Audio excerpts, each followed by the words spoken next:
What is up, guys? It is Reed. I am 27, just an average dude. IV made tons of money mistakes in my 20s, and now I want to share everything I've learned to help you take control of your finances and your life. All right, man, let me paint a picture for you. You are at a stoplight. Some dude pulls up next to you in a brand new BMW, tinted windows, black rims, loud exhaust. He has got his arm hanging out the window with a watch on that. Probably costs more than your rent. And for a split second, you think, man, that guy's got his life together. But here's the thing you don't TC. You don't TC his bank account. You don't TC that he has got $800 in savings. You don't TC that he is stressed every single month, wondering if he is going to make that $750 car payment. You don't TC that his credit card is maxed out from buying the outfits to match the car. You just see the surface. And that is exactly what society wants you to see. They want you to believe that success looks like stuff, that your worth is measured by what you own. But man, I am here to tell you that is the biggest lie ever sold to young people in their 20s. Let me tell you a quick story about myself. When I first got out of high school and then later out of college, I felt this insane pressure. All around me, people were getting jobs with decent salaries, and the first thing they did was go out and buy a new car. I am talking guys making $50K a year going out and financing $35K trucks and luxury sedans, and I almost did it too. I remember walking into a dealership when I was like 22. I had a decent job, I thought I was hot stuff, and this salesman walked me over to a used BMW. It was like 3 years old, still nice, still expensive, and he sat me down and ran the numbers. $550 a month. I was so close to signing, like I had the pen in my hand, but something stopped me. I don't know if it was my gut or my grandma's voice in my head telling me not to be stupid. But I walked out, and man, that was probably the best financial decision I ever made, because here's what I realized later. That $550 a month over 5 years is $33,000. Gone. Poof. Into a depreciating hunk of metal. And if I had invested that same $550 a month into the SP 500 over the same 5 years with an average return of 10%, I would have had about $42,000. And if I just left that $42,000 alone and never added another dollar by the time I am 55, that would grow to over $500,000. $500,000 from one car payment. That is insane. And I didn't even factor in the higher insurance or the higher maintenance or the fact that you are going to want to mod it or put nicer tires on it or whatever. The true cost is way higher than just the monthly payment. So let us actually break down materialism piece by piece, because I think a lot of people don't even realize they re-trapped in it. First, we got to talk about what materialism actually is. Materialism is basically the belief that your value as a person comes from what you own. It is the idea that the car you drive, the watch on your wrist, the clothes on your back, the phone in your pocket, all of that determines who you are and how people see you. And honestly, social media has made this so much worse over the past 5 to 10 years. You open Instagram or TikTok or YouTube, and what do you see? You see guys who are 22 years old sitting in front of a Lamborghini. You see influencers flexing designer bags and $800 sneakers. You see people living what looks like the dream life. And subconsciously, you start to believe that if you don't have those things, you are behind, you are failing, you are not successful. But here is what they don't show you. They don't show you the debt. They don't show you that half of those guys are broke. They don't show you that the car is rented for the video, or that the watch is a replica, or that the whole lifestyle is built on credit cards and payments. Social media shows you the highlight reel, not the reality. And if you base your self-worth on that highlight reel, you will never ever be happy. Because there is always going to be somebody with a nicer car or a nicer apartment or a nicer girlfriend or a nicer vacation. It is a game you can win, so the only way to win is to stop playing. Now let us talk about the biggest wealth killer for people in their 20s, and that is the car. I mentioned it already, but I want to go deeper because cars are the #1 trap for young guys. I see this all the time. A guy gets his first real job out of college, he is making 60 or 70K a year, and instead of driving the reliable used Honda that got him through school, he goes out and finances a $40,000 truck or a $35,000 luxury sedan. And he tells himself, I deserve this. I work hard, I need a reliable vehicle. But let's be honest, it is not about reliability, it is about image. You want people to see you pulling up and think, damn, he is doing well. But here is what actually happens. You sign that 72-month loan at 6% interest. Your monthly payment is $650. Your insurance jumps by $100 a month because comprehensive coverage on a new luxury car is expensive. Your maintenance costs go up because luxury parts are not cheap, and you V-locked yourself into a financial leash for the next 6 years. If you lose your job or if an emergency comes up, you are still on the hook for that payment. You have no flexibility, you have no freedom, you are working for the bank and the car manufacturer, not for yourself. Now compare that to the guy who buys a $5,000 used Toyota Corolla or a Honda Civic with cash. He has no car payment, his insurance is cheap, maybe $60 a month. Maintenance is low because those cars are tanks, and he takes that $650 a month he saved and he puts it into a brokerage account. He invests in index funds, or maybe he saves up for a down payment on a property, and after 5 years, he has got $40,000 to $50,000 in investments in equity, while the other guy still owes money on his car, which is now worth maybe half of what he paid for it. The guy with the used Corolla looks average. Nobody looks at him at a stoplight and thinks, wow, that guy's rich. But he is the one building real wealth. He is the one with options. He is the one who could quit his job if he wanted to, or take a lower paying job that he actually enjoys. The guy in the BMW is trapped. He looks rich, but he is broke. He is what I call a poor winner. And that is the phrase I always tell my friends. I would much rather be a wealthy loser than a poor winner. A wealthy loser is somebody who looks average or even below average to the outside world. People might look at you and think, oh, that guy's struggling or he is not doing well. But on the inside, your finances are solid. You have savings, you have investments, you have no debt, you have freedom. A poor winner, on the other hand, is somebody who looks rich. He has got the nice car, the nice clothes, the nice watch, but he is drowning in debt. He is one paycheck away from disaster. He is stressed all the time,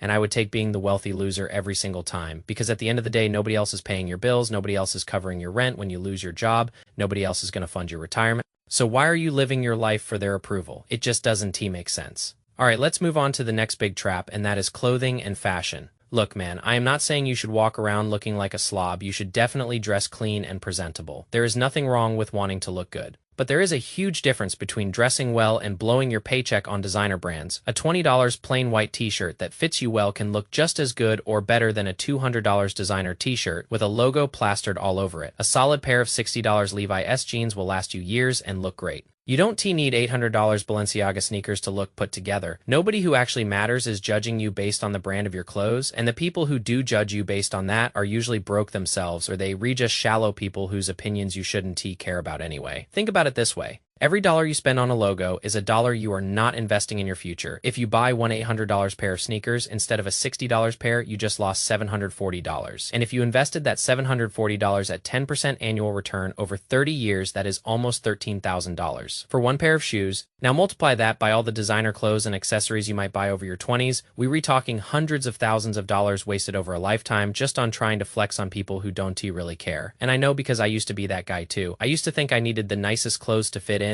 I used to think people would respect me more if I had brand names on my chest. But you know what I realized? The most respected people I know don't wear logos at all. They wear simple, clean clothes that fit well, and they carry themselves with confidence. The confidence comes from within, not from a shopping bag. Now let's flip the script and talk about why looking poor actually makes you rich. And I don't mean looking poor like unkept or dirty or messy. I mean looking average, looking like you are not trying to impress anybody. The idea is that when you stop spending money on things that don't matter, you free up cash to put into things that do matter, things that actually build wealth. Let me give you a real example from my own life. I drive a 2006 Toyota Camry. That car is almost 20 years old. My grandma gave it to me a few years ago. It has got like 150,000 miles on it. It is not pretty. It has got a few dings. The paint is fading a little bit, but you know what? It starts every single morning. It gets me where I need to go. And most importantly, it has zero car payment. I've been driving it for about 4.5 years now. Do you know how much money I've saved by not having a car payment in that time? If the average car payment is around $550 a month, which is honestly on the low end these days, I've saved roughly $30,000 in just 4.5 years. And that is not even counting the savings on insurance and maintenance compared to a newer, more expensive car. Now, what did I do with that $30,000? I didn't blow it on nights out or vacations. I invested it. I put a big chunk into index funds in my brokerage account. I also saved up for a down payment on a small rental property, and I built up my emergency fund to 6 months of expenses. So because I was willing to drive an old boring car, I now have a portfolio that is working for me and producing passive income. That $30,000 in savings could easily grow to $200,000 or $300,000 by the time I am in my 40s if I just leave it invested. And all it cost me was a little bit of pride, a little bit of being okay with looking average. And honestly, after a while, you stop caring. You realize that nobody is actually looking at you. Everyone is too busy worrying about their own lives. The only person who is obsessed with what car you drive or what shoes you wear is you. Let us run the math on this. Because numbers don't lie. Say you are 22 years old right now. You just graduated college and you got a job making $55,000 a year. Instead of being materialistic, you decide to live below your means. You drive a cheap used car, you wear basic affordable clothes, you cook at home most nights instead of eating out, you keep your housing costs low, maybe you have roommates or you live with your parents for a couple of years, and because of all that, you can save and invest $1,000 every single month, that is $12,000 a year. Now let's say you invest that money into the stock market and you earn an average of 10% annual return, which is roughly the historical average of the S&P 500. By the time you are 30 years old, you would have contributed $96,000 over 8 years. But with compound interest, your account would be worth around $150,000. And here is the crazy part. Even if you never invested another single dollar after age 30, that $150,000 left alone would grow to over $1 million by the time you are 55. Over $1 million just from being disciplined in your 20s.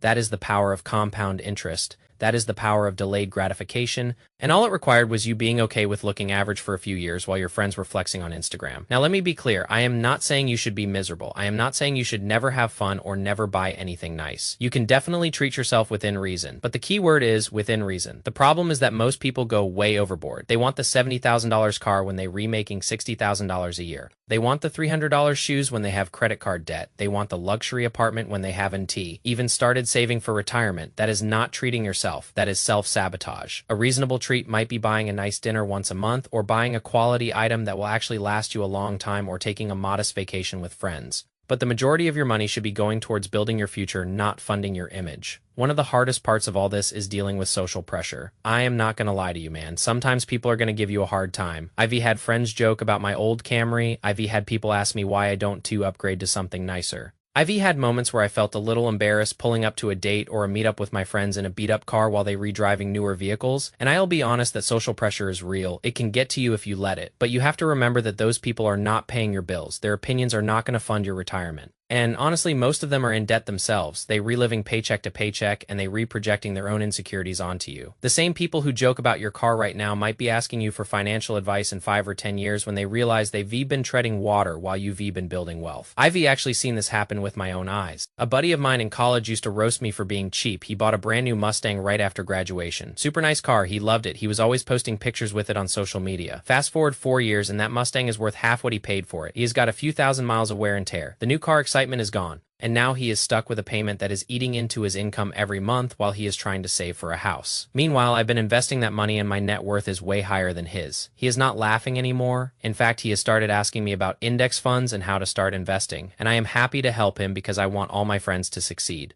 But it is definitely a full circle moment. So how do you actually beat the materialism trap? Let me give you a few actionable steps that you can start using today. Number 1, get clear on what you actually value. Take 10 minutes and write down what success means to you. Not what society says it should mean, not what your parents say, not what Instagram says. What do you actually want? Do you want financial freedom? Do you want to retire early? Do you want to travel the world? Do you want to start your own business? Do you want to be able to take care of your family without stress? Whatever it is, write it down. And then every time you feel the urge to buy something flashy, ask yourself, does this purchase get me closer to my goals, or does it push me further away? If it pushes you away, don't buy it. It is that simple. Number 2, change how you measure success. Stop measuring success by what you own. Start measuring it by your net worth, by your savings rate, by your investment portfolio, by your freedom. The guy who is worth $500,000 and drives a used Honda is way more successful than the guy who is worth negative $20,000 and drives a brand new Mercedes. But our society has it backwards. We praise the guy with the nice car even if he is broke, and we overlook the guy with the old car even if he is wealthy. Don't fall for that trap. Redefine success on your own terms. Number 3, surround yourself with the right people. This one is huge.